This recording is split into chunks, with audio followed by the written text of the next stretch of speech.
Hello everyone. Let us continue our discussion with the topic normalization. In this video, let us discuss about the inference rules or the Armstrong's axioms which are used for reasoning the functional dependencies.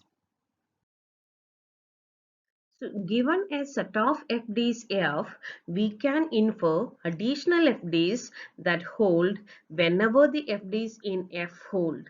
That is, we can derive or we can infer some more additional FDs if we are given with a set of FDs, right? For example, if you are having an FD like A implies B and another FD like B implies C, then we can infer another FD based on these two as A implies C, right?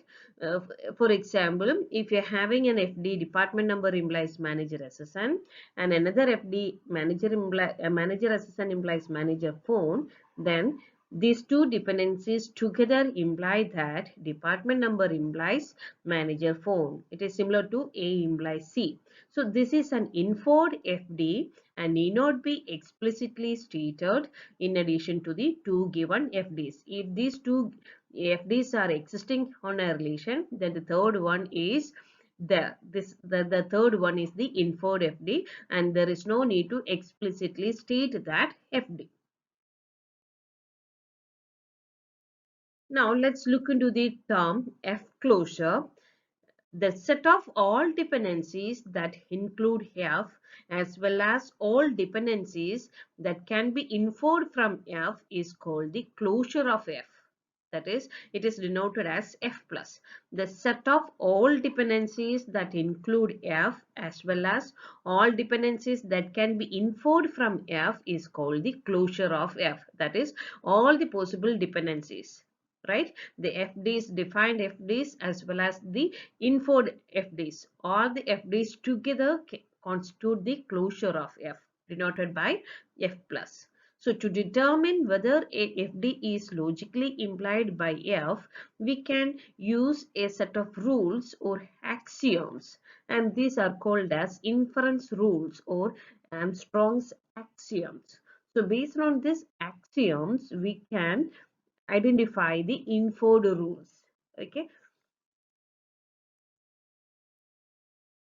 Now let's look into the various inference rules for the functional dependencies, also called as the Armstrong's axioms.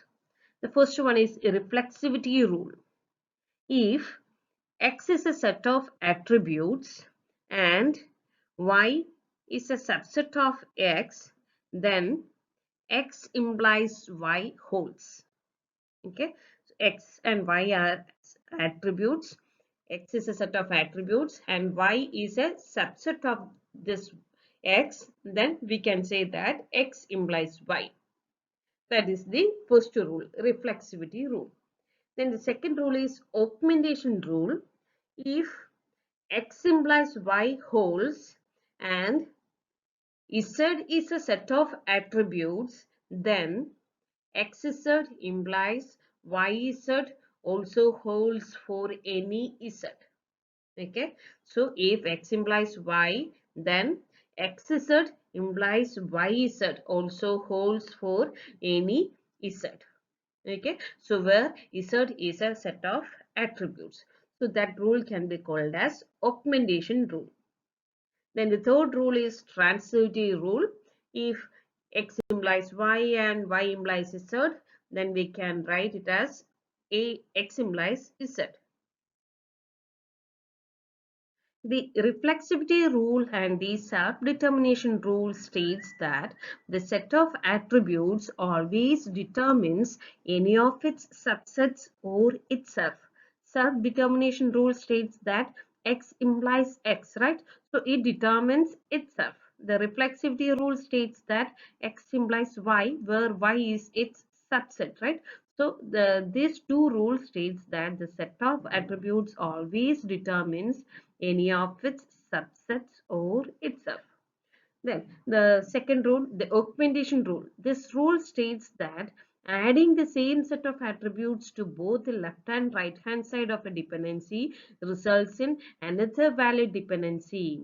X What is the augmentation rule? The augmentation rule is if x implies y hold and z is a set of attributes, then xz implies yz hold. That is, if you are adding the same set of attributes z to both the left and right hand side of a dependency, then it results in another valid dependency. Xz implies yz. That is the augmentation rule. And the transitivity rule states that the functional dependencies are transitive. The union rule or the additivity rule states that we can combine a set of dependencies x implies y and x implies z into a single FD x implies yz. We are combining, we are taking the union of two FDs. X implies y and x implies z. This y and z are combined and we will be getting a single FD x implies yz. Whereas the projectivity rule or the decomposition rule states that we can remove attributes from the right side of the dependency. By applying this rule repeatedly, we can decompose the x implies y z FD into x implies y and x implies z. So this rule is the decomposition rule, right? Projectivity rule. We are removing the attributes from the right side of the dependency y z. So it consists of two attributes. The first attribute is removed first, so we'll be getting this set of dependency as x implies y, then the second dependency as x implies z, right? So the projectivity rule states that we can remove attributes from the right side of a dependency. Let us illustrate the concept with the help of an example. Here we are taking a relation schema R with the attributes A, B and C, and we are given with the functional dependencies A implies B and B implies C. Okay. From these given FDs, let us look into how we are going to generate some inferred FDs. Okay. So based on the reflexivity rule, we can generate all the trivial FDs which are of the form A implies B, where B is a subset of A, right? Such FDs are called as trivial FDs, right? So we can generate all the FDs which are of the form A implies B. Okay, that is based using the reflexivity rule. Then we are given with the FDs A implies B and B implies C, right? So using this transitivity rule, we get A implies C, right? So the A implies C is the another inferred FD. Then using the augmentation rule states that if you are adding the same set of attributes on both the left hand side and right hand side, we can generate an FD, right? So using this augmentation rule on the FD A implies B, we are adding C to both the left hand and right hand side, then we'll be getting an inferred FD AC implies BC.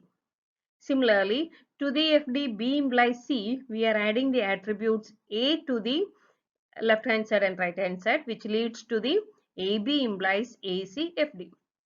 Then we already generated one rule A implies C using this transitivity rule, right? So to that we are adding the set of attribute B to the left hand side as well as to the right hand side, which leads to the inferred FD AB implies CB, right? So these are the various inferred FDs generated from the given FDs. Okay, the left hand side and the right hand side of a FD are both the subset of the relation R, ABC. All are the subset of the relation R. Okay, since a set of size n has 2 raised to n subsets, there are a total of 2 raised to n by 2 raised to n, which is equal to 2 raised to 2n possible functional dependencies are there, where n is the total number of attributes in the relation schema R, right? So if n is the number of attributes in the relation schema R, then there is a possibility of having 2 raised to 2n functional dependencies. So this example illustrates how can we infer the FDs from a given set of FDs, right? So the set of given FDs along with the inferred FDs together can be called as closure of FDs, right? And it is denoted by F plus. So the set of all dependencies that include F as well as all the inferred dependencies from F is called the closure of F. Okay, now let's look into the algorithm for generating this F plus. Initially, we are assigning all the given set of FDs to the variable F plus. That is, F plus is equal to F. So this F plus now consists of the given set of FDs. Okay. For each functional dependency F in this F plus, we are applying reflexivity rule, augmentation rule, right? So we are applying reflexivity and augmentation rules on F, and the generated or the inferred rules will be added to the F plus. We are adding the resulting functional dependencies to F plus. Then for each pair of functional dependencies F1 and F2 in F plus, and if F1 and F2 can be combined using this transitivity rule, add the resulting functional dependency to F plus. That is, we are checking whether we can apply the transitivity rule to any of the FDs combinations in the F plus. Okay, so we are repeating this set of statements, until there is no change occur further, right? So this is the algorithm for generating the F plus. So F plus now consists of all the FDs along with the inferred FDs generated using the reflexivity rule or the augmentation rule or the transitivity rule. Okay. The previous algorithm was used for computing the F closure. Now let's look into another algorithm which is used for computing the attribute closure. So what is this attribute closure? The set of all attributes functionally determined by A under a set F of functional dependencies is called attribute closure of A. So the set of all attributes functionally determined by A under a set F of functional dependencies is called the attribute closure of A under F, and it is denoted as A plus. Okay, fine. Now let's look into the algorithm. So this A is assigned initially to the variable result, and for each functional dependency B implies C in F, we are checking whether this B is a subset of the variable A. The variable A consists of the set of attribute A, right? So we are checking whether this B is a subset of the result. And if so, we are performing the union operation between the variable result and the C. Okay, so this process will be repeated until the result does not change anymore. Okay, so for each functional dependency in the set F, we are checking whether the left hand side is a subset of the variable result. If so, we are adding the right hand side to this result. Okay, so this output of the algorithm will be there in the result. Okay, so this is the algorithm which is used for generating the attribute closure. So the attribute closure algorithm can be used for checking whether the attribute is a super key or not. So to test if A is a super key, first we are computing this A plus, and then check if A plus contain all attributes in R. If so, this A is said to be a super key. Then the second use is we can check whether an FD exists in a relation. If a FD A implies B holds in a relation by checking the B is a proper set of the attribute closure A plus. So with the help of this A plus, we can check the attribute closure algorithm. We can check whether that particular FD A implies B holds in a particular relation. And the third use is it gives us an alternative method for generating the F closure. Now let's look into the equivalence of sets of FDs.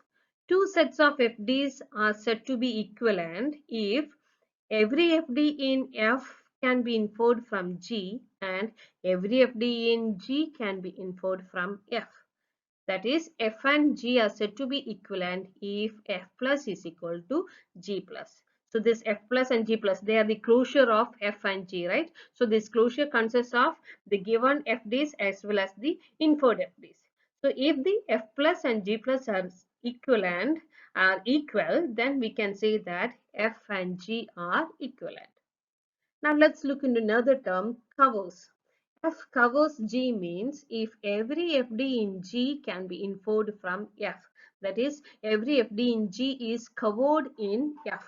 So that is, if G plus is a subset of F plus, then we can say that F covers G. F covers G means G plus is a subset of F plus. If G plus is a subset of F plus, then we can say that F covers G. So this G is covered in F. So now we know the term cover, right? F covers G means if every functional dependency in G can be inferred from F. Every functional dependency in G can be inferred from F. Okay. Now let's look into the term minimal cover. Minimal cover of a set of functional dependencies E is a set of functional dependencies F that satisfies the property that every dependency in E is in the F closure. Okay, so every dependency in E should be in the F closure. Okay, this minimal cover property will lose if any dependency from the set F is removed. F should not contain any redundancies and the dependencies in F should be in a canonical form, standard form. So what do you mean by that canonical form? If the FD, the right hand side of the FD should consist of only a single attribute. Okay. Now let's look into this some conditions that should be satisfied for being a set of FD as minimal.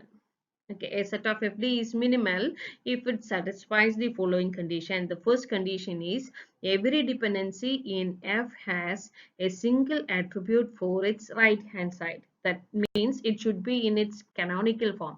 The right hand side of every FD should be consists of only a single attribute. That's the first condition. The second condition is we cannot remove any dependency from F and have a set of dependencies that is equivalent to F. So we cannot remove any dependency from F. And third one is we cannot replace any dependency X implies A in F with a dependency Y implies A, where Y is a proper subset of X and still have a set of dependencies that is equivalent to F. That means we should not contain any redundancy also. Now let's look into an algorithm for finding out the minimal cover F for a set of functional dependencies E. Okay, so to the algorithm, the input is a set of functional dependencies E. So we are given with a set of functional dependencies and these values or these FDs are assigned to the variable F. So now F is equal to the set of given functional dependencies. Okay. So as per the condition for being the FD in minimal, every dependency in F should have a single attribute for its right hand side, right? So every right hand side of the FD should be of a single attribute. So in the second step, if we are having more than one attribute on the right hand side, we are decomposing it. Okay, for example, if you're having an FD like A implies BC, so that BC, that right hand side consists of two attributes, right? So we are going to decompose that one into A implies B and A implies C. Okay, so we are applying this decomposition rule. So in the second step, replace each functional dependency X implies A1, A2, etc. AN in F by the n functional dependencies X implies A1, X implies A2, etc. X implies AN. Now we'll be having only a single attribute on the right hand side. Okay. Then the third step, for each functional dependency X implies A in F and for each attribute B that is an element of X, and if F minus X implies A union X minus B implies A is equivalent to F, then replace X implies A with X minus B implies A in F. That is, we are going to check whether this functional dependency has any redundant attribute on the left hand side. Okay, so we are checking this. B is an element of X, so we are going to check whether we are having any redundant attribute on the left hand side. If so, we have to replace it. Okay. And in the fourth step, for each remaining functional dependency, X implies A in F. If F minus X implies A is equivalent to F, then remove X implies A from F. That is, we should not have any redundant dependencies, right? So as per the condition, we should not have any redundant uh, functional dependencies. So we have to remove that. For each remaining functional dependency, X implies A in F, and if F minus X implies A is equivalent to F, then remove this X implies A from the F. Now let us illustrate the concept with the help of an example. We are given with a set of FDs. BE is equal to B implies A, D implies A, AB implies D. So we are given with three functional dependencies. So these three functional dependencies together will be called as by the variable E. So we have to find out the minimal cover of E. Okay. All the above dependencies are in canonical form. Why? Because they have only one attribute on the right hand side. B implies A, D implies A, AB implies D. So all these three functional dependencies are having only one attribute on the right hand side. So we have completed this step 1, second step of the algorithm, and so we are moving to the next step. In step 2 or in step 3, we need to determine if AB implies D has any redundant attribute on the left hand side. That is, can it be replaced by B implies D or A implies D? So, in the third step, as we said, we have to find out any redundant attribute on the left hand side. If so, we have to replace it. Okay, so AB implies D. So whether that functional dependency can be replaced by B implies D or A implies D. So we have to check that. So since B implies A, as per the first functional dependency, since B implies A, by augmenting with B on both sides, we have BB implies AB or B implies AB, right? However, AB implies D is given in the functional dependency, right? So B implies AB and AB implies D. So as with the help of this transitivity rule, we'll be getting B implies D. Okay, so this B implies AB and AB implies D can be replaced by, thus AB implies D can be replaced by B implies D. We now have a set of equivalent to original E, that is, we can say call it as E dash. Now B implies A, D implies A, and B implies D. So these are the minimal cover of the E, right?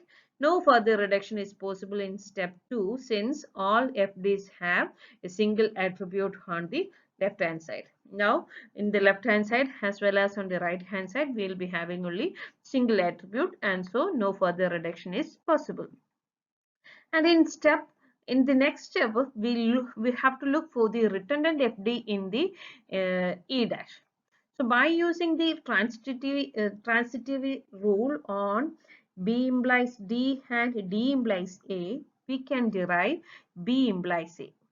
So hence B implies A is redundant in A dash, and so that one can be eliminated.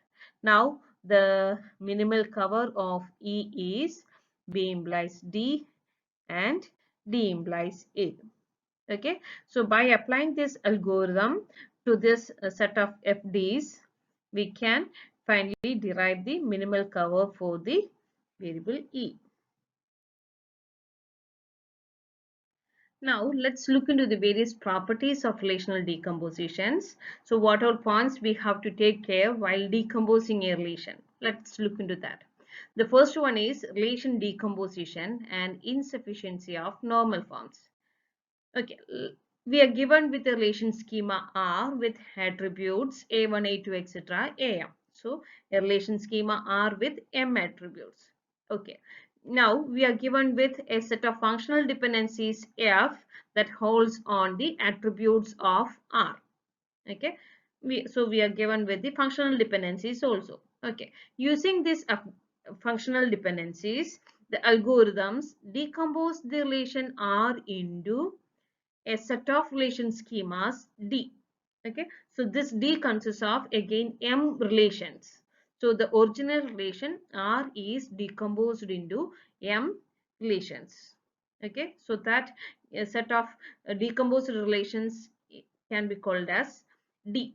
Okay, each attribute in the original relation R should appear in at least one relation schema Ri in the decomposition so that no attributes are lost. Okay, so while decomposing we have to take care that each attribute in the original relation R should appear in at least one relation schema in the decomposed set. Okay, and this is called the attribute preservation condition of a decomposition. Okay, so when we are taking the union of the attributes in all the relations, we should get the attributes in the original relation. Okay, and this is called the attribute preservation condition of a decomposition. The second property is dependency preservation property. A decomposition D with M relations of the relation R is dependency preserving with respect to the functional dependency F if the union of the projections of F on each decomposed relation is equivalent to F. Okay, so we are having the D as R1, R2, etc. Rm. So these are the decomposed relation schemas of the original relation R. And if the union of the projections of F on each decomposed relation is equivalent to F, then we can call that decomposition as dependency preserved decomposition. That is pi of R1 of F union, pi of R2 of F union, etc. Pi of Rm of F is equal to F plus. Okay, then we can call it as a dependency preserving decomposition. Now the third property is non-additive joint property, lossless joint property. The non-additive joint property, also called as lossless joint property, ensures that no spurious tuples are generated when a natural join operation is performed onto the relations resulting from the decomposition. That is, when we are combining or when we are performing the natural join operation on this R1, R2, etc. Rm, that is, when we are performing the natural join operation on the decomposed relations, no spurious tuples should be generated. Okay, so that property can be called as lossless join property, non-additive join property. Okay, so the tuples that are not at all required should not be generated.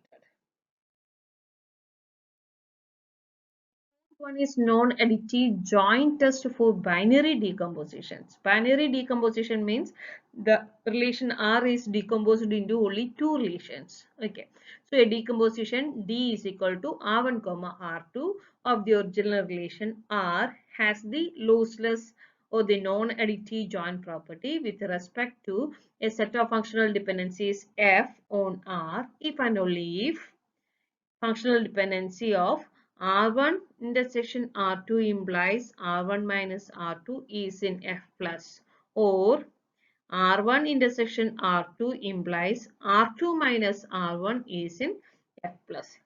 That is, we are making sure that there is no spurious tuples are generated. So in this video, we discussed about the various inference rules and the properties of relational decomposition. Thank you.